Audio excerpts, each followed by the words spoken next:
In the end, the fears have come true. Russia is no longer the only country fighting against Ukraine. Now, North Korea has also entered the war. And this time, it's not just about the delivery of ammunition, weapons, and supplies. They have now fully entered the heat of battle.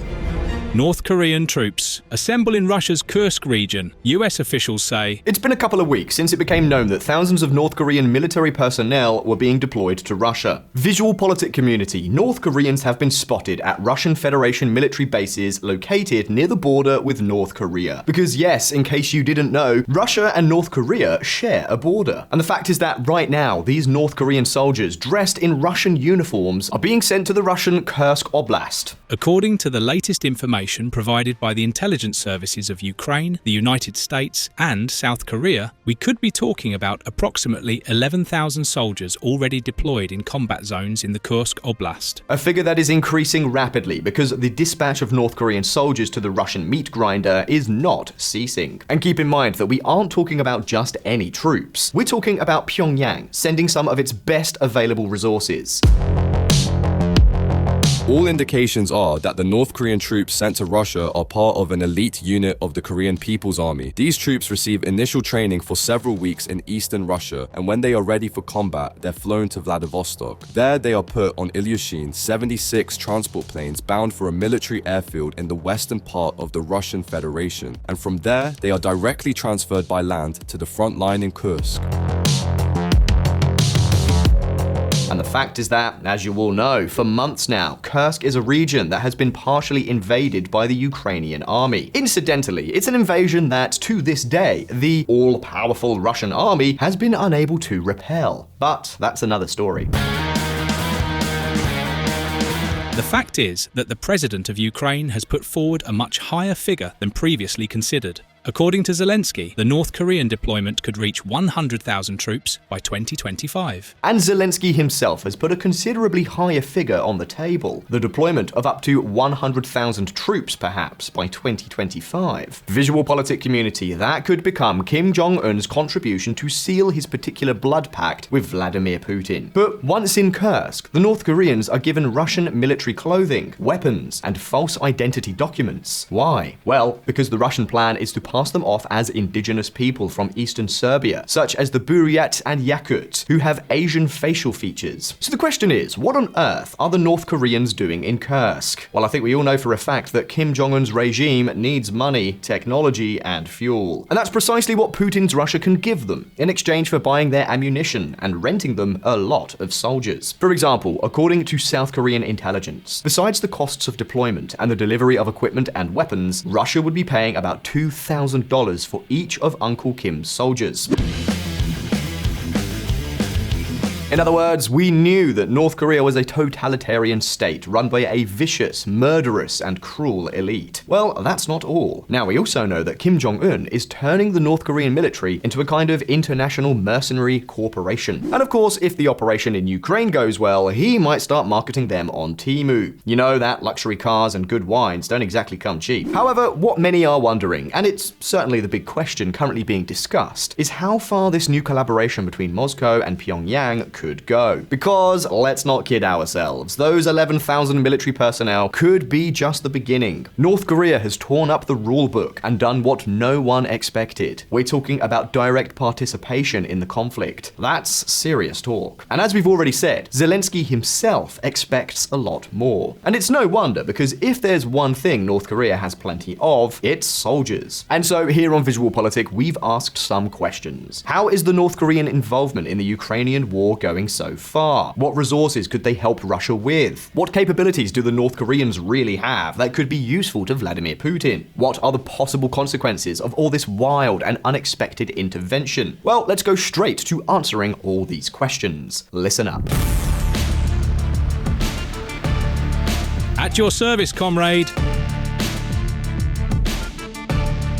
Okay, if we eliminate missiles and particularly nuclear weapons, the North Korean military is 3rd Division. It is obsolete, ill-equipped, and massively outdated. Even so, pay attention to their human resources, because when it comes to soldiers, things change radically. Red Korea has an absurdly disproportionate army. We're talking about 1.3 million active soldiers and another 7.6 million reserve troops. Therefore, we're talking about a total of 8.9 million mobilizable people with military training. Truly outrageous for a country whose population barely exceeds 25 million inhabitants. So, I don't know, if we were to make a historical comparison, I think Sparta would be the closest reflection of this crazy North Korean gamble. Everything by and for the armed forces. Well, not everything. Everything that Kim and his cronies don't take, logically. So the question is, where do so many reservists come from? Well, as you can imagine, it has a lot to do with compulsory military service. Because yes, in North Korea, there is military service. The service is compulsory. And don't imagine that we're talking about 6 months, a year, or at most 2, not at all. Hold on to your chair, because North Koreans have to serve 8 to 10 years of military service. Absolute madness. Now, as we said before, those they are sending to Russia are not exactly inexperienced recruits, not at all. And this brings us directly to one of the most important questions in this video. What exactly are the North Koreans sending to Putin, and what exactly is the risk involved in these shipments? Well, let's see. According to South Korean intelligence services, which in this matter are usually very accurate, a large number of the North Korean soldiers sent to Kursk are part of the North Korean Army's 11th Corps. This is a special forces unit, also known as Storm Corps, reasonably well trained and relatively well equipped, at least by North Korean standards.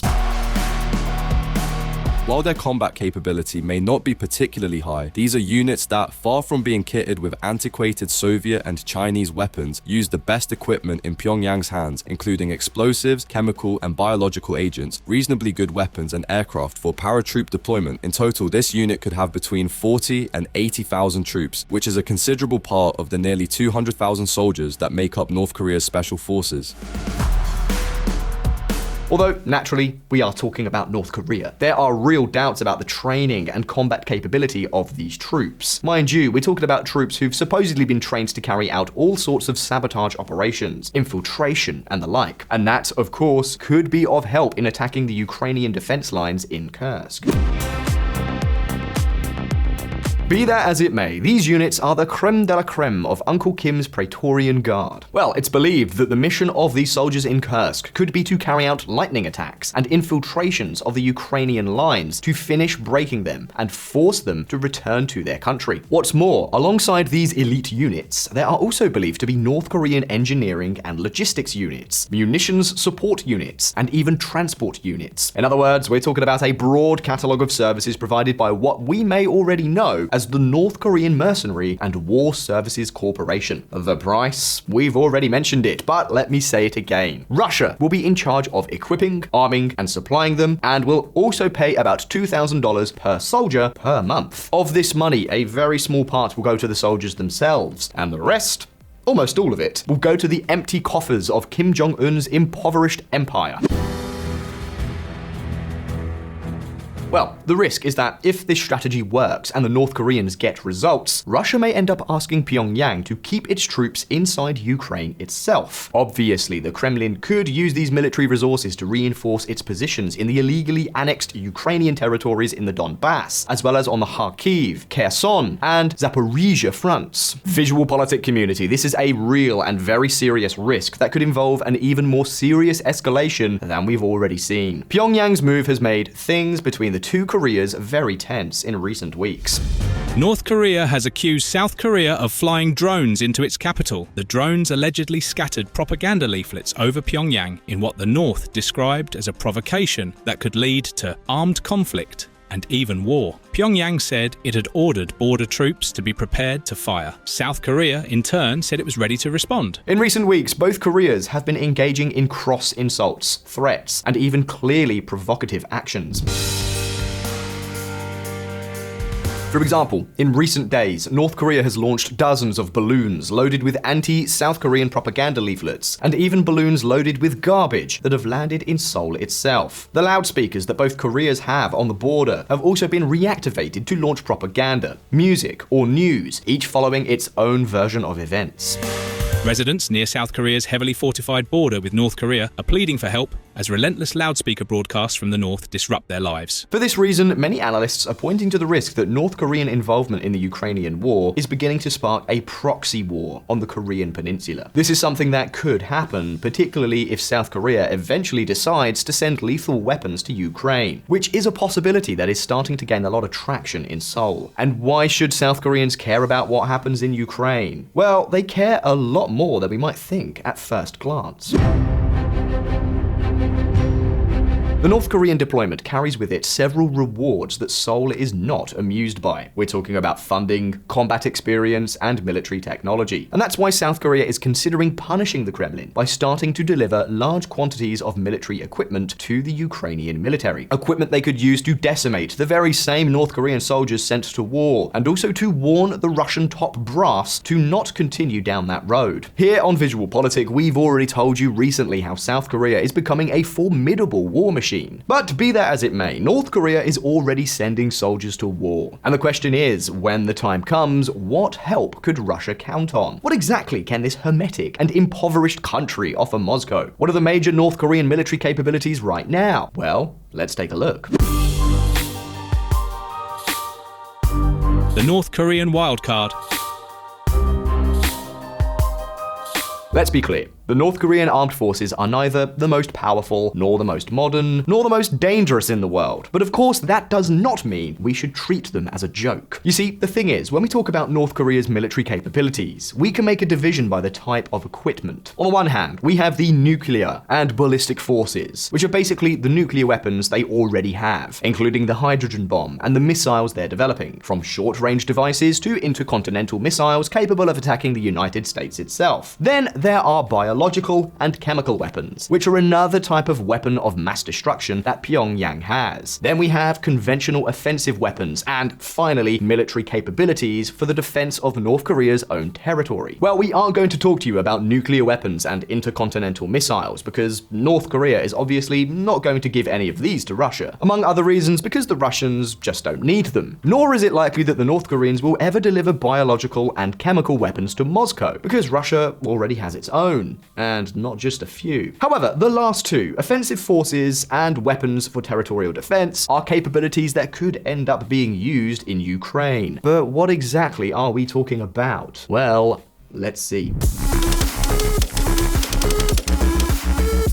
The war in Ukraine is turning out to be a war like the ones of yesteryear, the old-fashioned way. A war that is based, above all, on the intensive use of artillery. In the fighting between Russia and Ukraine, it's estimated that artillery causes approximately 80% of all casualties. In other words, artillery is absolutely key to understanding this conflict. And why am I telling you this? Well, because North Korea's conventional force is based mainly on artillery. Pyongyang is first and foremost an artillery power. And believe me, we're talking about completely disproportionate capabilities. To give you an idea, it's estimated that North Korea has between 10,000 and 15,000 artillery launchers of various types. It's a really substantial force, one of the largest in the world. In fact, we often talk only about nuclear weapons as a deterrent, but in a way, artillery is the real North Korean deterrent. The thing to understand is, North Korea follows a military doctrine that's very similar to that of the Soviet, and by extension the Russian one, and naturally that makes them a perfect partner for selling arms, ammunition, and soldiers to the Russian army. According to South Korean analysts, the North is believed to have a strategic ammunition stockpile of several tens of millions of 122, 130, and 152mm shells. And take note of this because several tens of millions would be enough to satisfy Russia's consumption of shells in the Ukrainian war for several years. Not to mention the at least 2,000 tanks, similar to the Soviet T-62, that the Juche tyranny has in its inventory. It's a very old model, but one that has long been used by Russia in Ukraine. Russia uses T-62 tanks as self-propelled artillery in Ukraine. For the time being, however, Russia doesn't seem to need more tanks. For now, it is pulling from its own inventory of antiquities. But if necessary, these are also weapons that it could buy from North Korea. In other words, as you can see, as well as hiring soldiers, Pyongyang has a wide range of conventional weapons. These are weapons and equipment that, although very old, could serve to maintain the Russian pressure on the various fronts in Ukraine for years and years. And VisualPolitik community, this is a possibility possibility that now, with the dispatch of North Korean troops to the front lines in the Kursk Oblast, has begun to make many military analysts' hairs stand on end. Now, as Murphy's Law dictates, if something can go wrong, it will go wrong. Well, in this case, it can go worse. North Korea also has significant territorial defense capabilities, such as anti-aircraft defense systems and coastal defenses. Well, as we've already discussed in several videos here on VisualPolitik, in this war, drones and missiles have become absolutely crucial for both sides. At the same time, air defenses and electronic warfare are essential to both armies for protecting their weapons depots and their rear guard. In fact, one of the main targets of Ukrainian attacks are Russian air defenses. Ukraine says it hit Russian air defense systems in occupied Crimea. VisualPolitik community, this is just one example, but the truth is that there are many Russian air defense systems that Ukraine has destroyed in recent months, and vice versa. Well, here too, the Red Koreans could serve as a lifeline for the Russians. You see, until now, North Korea's air and missile defenses have relied almost exclusively on very old Soviet systems, such as the S-75 and S-200. But since 2017, Pyongyang has been investing a lot of resources precisely in improving its anti-aircraft defense capabilities, a move from which Moscow could now benefit. In 2017, the Pongai 5 long-range surface-to-air missile system entered service with capabilities that military analyses compare to the Russian S-300. Not many details are known about this system, but according to some leading South Korean military analysts, the missiles of this system can destroy aerial threats located within a radius of up to 100 kilometers away. They're also believed to have a relatively modern radar system and missiles with reasonably sophisticated guidance systems. And that's not all. There's also an evolution of this system, the Pongai 6, which has been under testing since 2020, and which some consider comparable to the Russian S-400 system, which these days is considered one of the best anti-aircraft systems in the world. And so the risk is that North Korea could end up sending Russia some of its most modern equipment and weapons, including anti-aircraft systems. Because that way, apart from making money, it could also test the equipment in combat. The pact is as follows. I send you soldiers and weapons, and you transfer me money and technologies to improve mine. But that's precisely what is worrying the West, and especially South Korea. Because if Pyongyang receives data on the performance of its weapons in battle, as well as Russian technologies, the technological advantage of the South Korean armed forces could be significantly reduced. And that's precisely what explains headlines like this one. South Korea calls North Korean troop deployment in Russia a threat to Seoul. The question now is whether the South Koreans will ultimately consider this threat as sufficient reason to start sending lethal weapons to Ukraine. And pay attention, because in recent days, there has been a lot of discussion on this issue in Seoul. And although there's no political agreement to do so, South Korean President Yoon Suk-yeol seems increasingly willing to take this step. Keep an eye on this, because Ukraine could, in a way, become a kind of theater of war between the two Koreas. At VisualPolitik, we'll be closely following everything that is happening. But in the meantime, it's now your turn. Do you think North Korea will take its military aid to Russia even further? Could we see North Korean tanks and air defenses on the front lines? Could Pyongyang be a game changer in the evolution of the war in Ukraine? Well, we've asked you the questions, and we'd love to hear your answers. So leave us your opinions below in the comments, and let's start a debate. And of course, if you found this video interesting, don't forget to give it a like, and subscribe to VisualPolitik if you haven't already done so. As always, thank you so very much for watching. All the best. I'll see you next time.